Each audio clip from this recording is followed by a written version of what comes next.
Good morning, everyone. Miss Vera here. I hope all of you guys are doing excellent and are okay during this time. Um, yeah.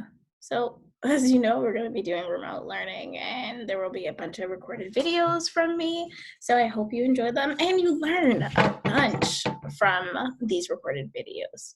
So, last thing we did in our class, we were preparing for our first mini QPA, which was the Facebook profile page.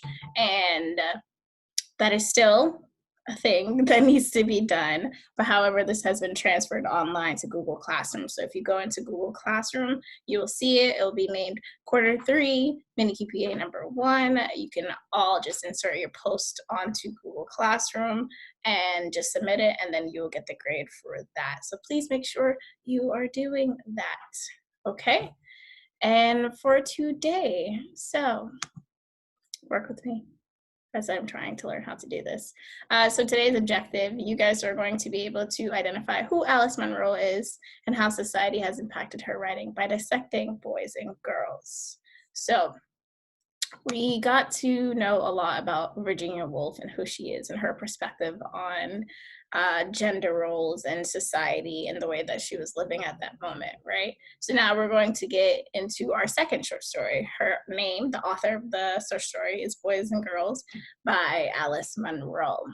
So today we're just going to get introduced to her, figure out who she is a little bit, and then from there we'll be able to identify her perspective. So there are a couple quotes from Alice Munro that I will read out loud. And then I want you to think about what these quotes reveal about the author. Okay? So the first one is being forgiven creates a peculiar shame. That's number one. Number two, nobody knew the sober, victorious feeling she had sometimes when she knew how much she was on her own. Three, she was learning quite late what many people around her appear to have known since childhood, that life can be perfectly satisfying without major achievements. Four, this is what happens. You put it away for a little while, and now again you look in the closet for something else, and you remember, you think soon. Then it becomes something that is just there in the closet, and other things get crowded in front of it and on top of it. And finally, you don't think about it at all. And number five, a story is like a road to follow. It's more like a house. You can go inside and stay there for a while, wandering back and forth and settling where you like, and discovering how the room and corridors relate to each other, how the world outside is altered by being viewed from these windows. Okay, so take a couple seconds, reread through those quotes, and I want you to think about what these quotes reveal about the author, Alice Munro. Okay, welcome back. Um, so we were learning about perspective. So perspective, give me a minute, is how characters view and process what's happening within the story, right? So it focuses on how this narrator perceives what's happening with the story. A character's perspective on a situation can be very different from another character's perspective based on their own personal experiences, attitudes, their biases, cultural background, and emotions, right? The character's perspective affects how he feels about certain experiences or other characters.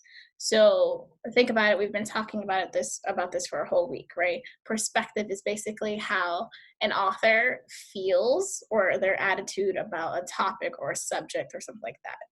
So in this case, we learned about Virginia Woolf, and she was very strong and opinionated about gender roles in society and how women had to be property back in the day, right? So in this short story, based off of, it's the same topic, right? Gender roles. We want to focus on Alice Munro's perspective and what she thinks about her attitude. What is her general feeling about gender in society? So today you guys are going to do a little bit more research on who Alice Munro is. So in order to do this, if you look at the packet, there are a bunch of questions. You're going to conduct research, right?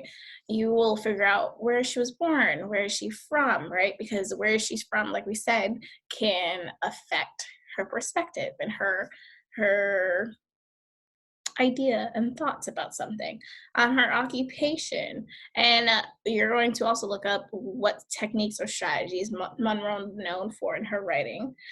You will look up some of her notable pieces of work, and from that, tell me a little bit about what she writes about. And then she also won a Nobel Prize for literature, but for what?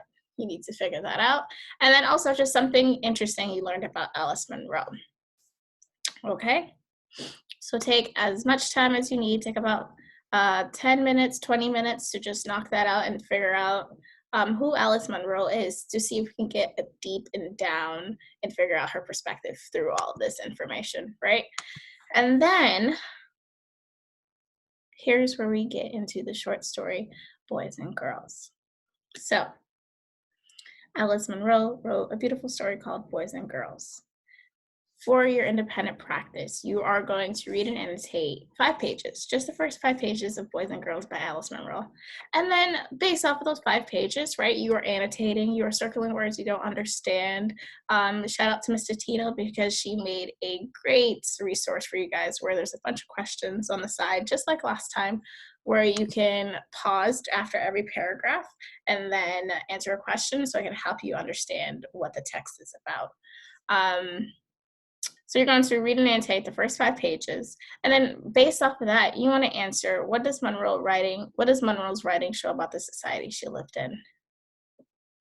So again, right, looking off of those quotes, thinking about what perspective is, and then also just reading those first 5 pages, which is full of information already just in those first 5 pages. You want to figure out what her writing shows about the society that she's currently living in.